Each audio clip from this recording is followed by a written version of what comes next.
Class start करते हैं।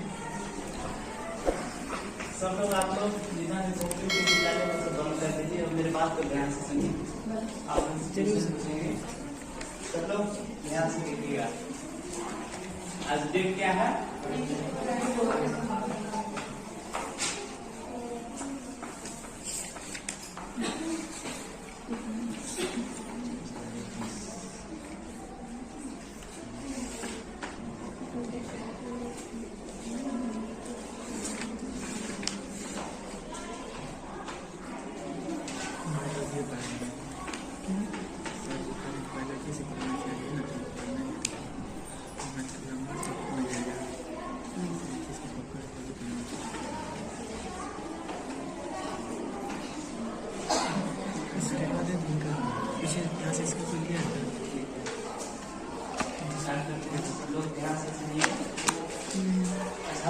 हम फिजिक्स पढ़ाएंगे ना, ठीक है? Yes sir. तो आप लोग साइकिल देखे हैं? Yes sir. साइकिल कैसे चलती है? गोल गोल उसको जब पेंडल मारते हैं तो वो क्या होता है, कुछ समय मतलब चल मारने के बाद वो कुछ दूरी तक चल जाता है ना। तो हम जब वो दूरी तक जाता है, जैसे हम लोग अभी यहाँ पे हैं तो चल रहे हैं, मूव कर रहे हैं, हमारे अंदर क्या हो रही है? समय के साथ परिवर्तन हो, समय के साथ गति का हो रहा है ना। आज हम लोग का टॉपिक है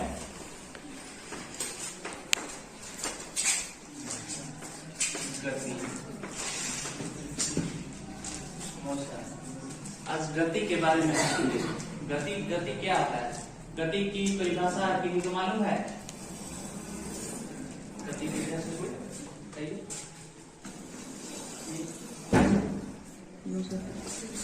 समय के साथ कोई वस्तु अपनी स्थिति को बदलता है तो कहीं की डिफिनेशन से आप लोग संतुष्ट हैं? सर पहली बार नाम सुन रहे हैं। किस चीज का? गति का। गति का? अच्छा, तो आप पिछले क्लास में नहीं आए थे, इससे पहले मतलब वो भी चुका था। जैसे आप गति के पहली बार नाम सुने, जैसे साइकिल, तो अभी पूछ ही रहे हैं, हम एक्सप्लेन करेंगे, ठीक है? और किन्हीं को पता है गति का? नहीं पता सर। ठीक है, जैसे हम बताते हैं। जैसे अभी हम यहाँ पे हैं, ठीक है ना? फिर हम सीधे चल रहे हैं कुछ दूर, तो मेरा क्या हुआ, कुछ समय लगा वहां से यहाँ आने में, स्थिति परिवर्तन हुआ समय के साथ। तो जो समय के साथ जो क्रिया होती है उसी को गति बोलते हैं। जो भी क्रिया होती है समय के साथ, जैसे गति का और देखते, ट्रेन चलता है तो ट्रेन चल रहा है तो वो भी गति होता है, ठीक है? ठीक है ना? Yes sir. क्लियर हुआ डिफिनेशन?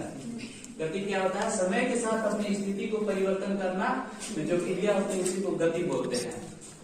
अब देखते हैं गति कितने प्रकार के होते हैं, ठीक है? गति के प्रकार, तो पहला जो प्रकार होता है गति, बहुत सारे प्रकार के होते हैं और हम लोग उस अभी जनरल नहीं पढ़ेंगे। सर जी, आप बता सकते हैं कि समय के साथ कैसे स्थिति परिवर्तित कर रहा है, तो कुछ उदाहरण से हाँ, जैसे कि अभी जैसे गति परिवर्तन होता है तो उसके हम आगे डिफिनेशन भी पढ़ेंगे, उसका लॉ है।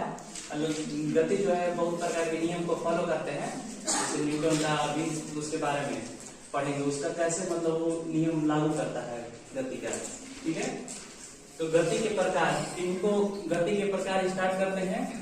तो पहला है घूर्णन गति।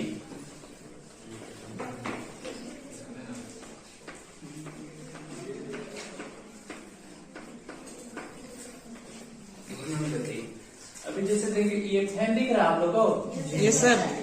अभी जैसे इस फैन को जब चालू करेंगे, लाइन चल रहा है, ठीक है? तो वो क्या हो रहा है, अपनी एक एक्सिस के प्रति पूरा घूम रहा है ना। तो उसका पूरा जो पार्ट, जो भी उसका पार्ट है, तो वो एक अपने एक्सिस के प्रति चारों तरफ घूम रहे हैं, इसी को बोलेंगे घूर्णन गति। तो घूर्णन गति किसको बोलेंगे? जो अपने अक्ष पर घूमता, जो अपने एक्सिस के प्रति घूमते हैं। जैसे कोई भी जो साइकिल का रिंग हो गया, रिंग भी अपने एक्सिस के प्रति ही घूमता है, तो उसको घूर्णन गति बोलते हैं। फिर दूसरा का गति हो गया सर्कुलर मोशन, वृत्तीय गति।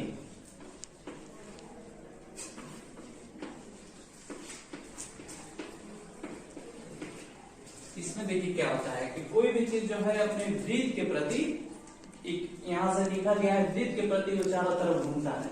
जैसे इसके लिए प्रयोग है, जैसे ये रस्सी है यहाँ पे ऐसे बना हुआ है, जब इसको ऐसे घुमाते हैं तो ये जो है सीधा एक समान। अब इसी में जो है फिक्स डिस्टेंस पर ये घूम रहा है ना, इसको बोलेंगे सर्कुलर मोशन, वृत्तीय गति। ये अपना वृत्त में घूम रहा है ना, ठीक है, वृत्तीय गति।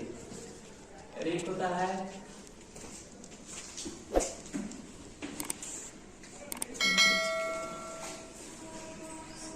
वृत्तीय गति और एक सरल आवर्त गति, ठीक है, सरल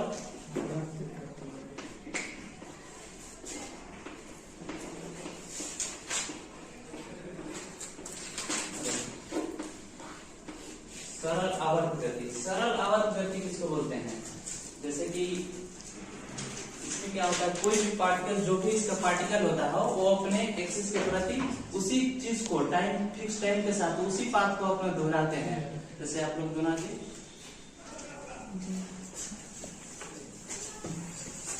जैसे सिंपल हार्मोनी, जैसे इसको पूरा तान के रखिए, तो इसमें जैसे तना हुआ है, जब इसको हम ऐसे ऊपर खींचेंगे तो इसका जो वाइब्रेट कर रहा है ना, तो ऊपर नीचे इसका जो भी पार्टिकल है ये ऐसे ऐसे ही गति करेगा, तो उसी को बोलेंगे सिंपल हार्मोनिक मोशन, सरल आवर्त गति। इसका एक पार्टिकल है वो तो वही अपनी जगह के अनुसार ही ऊपर नीचे ऊपर नीचे ऊपर नीचे करेगा, इस प्रकार।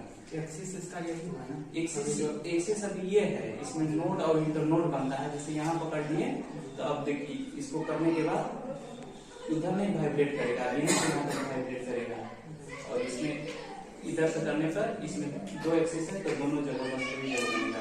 अब एक रूप के हिसाब से यहाँ से करते हैं, जब ऐसे करेंगे तो यहाँ ऊपर नीचे जब लूप बनता है तो उसको नोड और इंटरनोड बोलते हैं, ठीक है।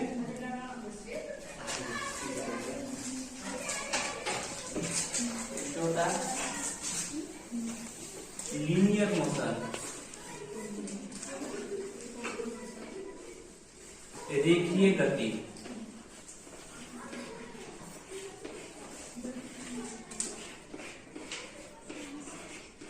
रेखीय गति में क्या होता है कि कोई भी चीज एक स्ट्रेट पाथ पर सीधे एक ही दिशा में जब चलते हैं, जैसे कि यहाँ पे ये सीधे पाथ है, हम जैसे ये चल रहे हैं एकदम सीधे पाथ में फिक्स टाइम में, मतलब ये जब चल रहे हैं ये हो गया रेखीय गति, मतलब एक समान चाल से एक समान दिशा में एक ही दिशा में चल रहे हैं, उसको रेखीय गति बोलते हैं, ठीक है। अब इसी में जैसे कि रेखीय गति में देखते हैं ट्रेन के पटरी पर जब ट्रेन सीधे जाती है वो डायरेक्शन नहीं बदल रही है, जब सीधी पाथ में जाती है तो उसको बोलेंगे रेखीय गति, और जब इधर उधर डायरेक्शन चेंज करने में उसको रेखीय गति नहीं बोलेंगे, अरेखीय गति बोलेंगे, मतलब कोई वो रेखा नहीं फॉलो कर रहा है कोई भी डायरेक्शन। Thank you.